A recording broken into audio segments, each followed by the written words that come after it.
میرا نام ارم ہے۔ میں 11 سال کی تھی جب یہ واقعہ پیش آیا۔ دسمبر 1990 کا سخت سردی کا موسم تھا۔ ہمارے محلے میں ایک پیر صاحب آئے ہوئے تھے جو لوگوں کے بقول بہت پہنچے ہوئے تھے۔ ان کی دعا میں بڑا اثر تھا۔ کیا مرد کیا عورتیں سب کی خواہش تھی کہ کسی نہ کسی طرح پیر صاحب کے ہاتھ چومنے کا ایک موقع مل جائے۔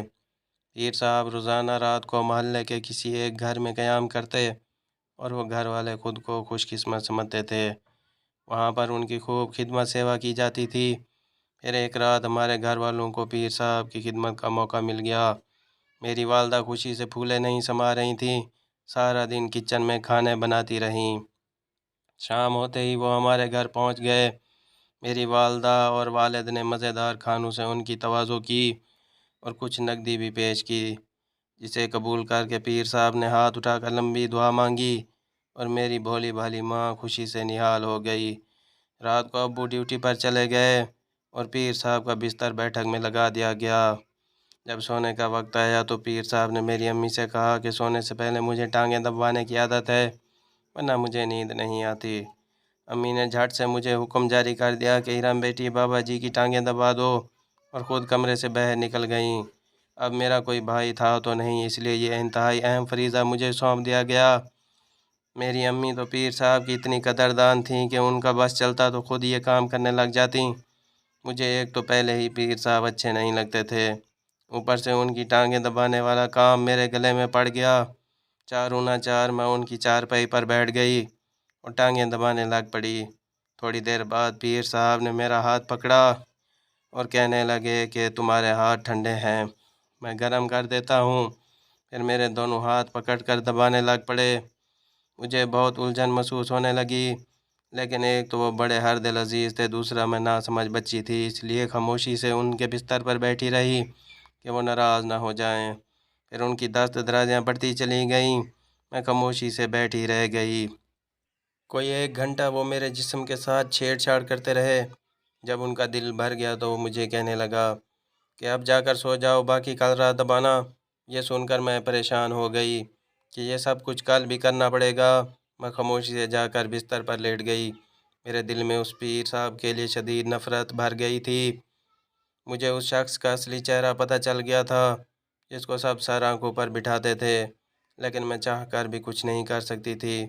پھر اگلے دن سارے محلے میں بات پھیل گئی کہ پیر صاحب مسلسل دوسری رات بھی خدمت کا موقع ہمارے گھر والوں کو دینا چاہتے ہیں۔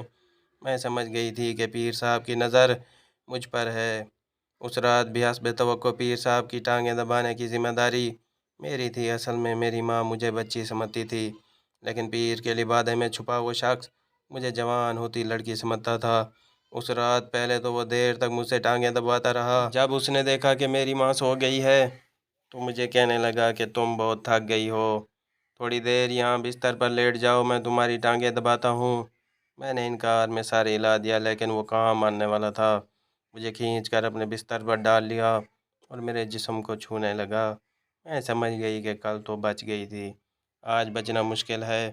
مجھے اپنی ماں پر غصہ آ رہا تھا جو مجھے اس بھیڑیے کے حوالے کر گئی تھی۔ خود مزے سے دوسرے کمرے میں سو رہی تھی۔ میں نے بھاگنے کا سوچا، لیکن اس شیطان کی گرفت کے آگے میں خود کو ایسی چڑیا سمجھ رہی تھی جس کو کسی طاقتور باز نے دبوچ رکھا ہو۔ کمرے میں مدھم سی لائٹ چل رہی تھی، اچانک وہ بھی بجھ گئی، شاید بجلی بند ہو گئی۔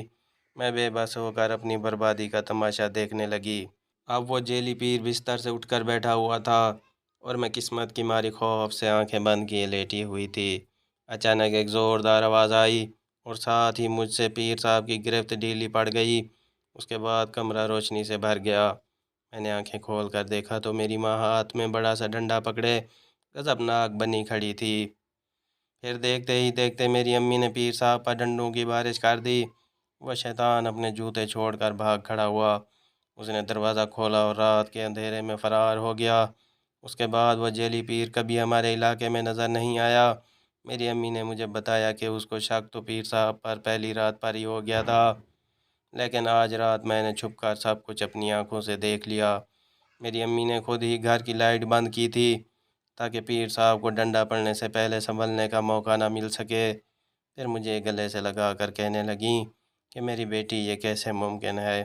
کہ اولاد مصیبت میں ہو اور ماں کو خبر نہ ہو۔ میں ماں کی گود میں بیٹھی روئے جا رہی تھی۔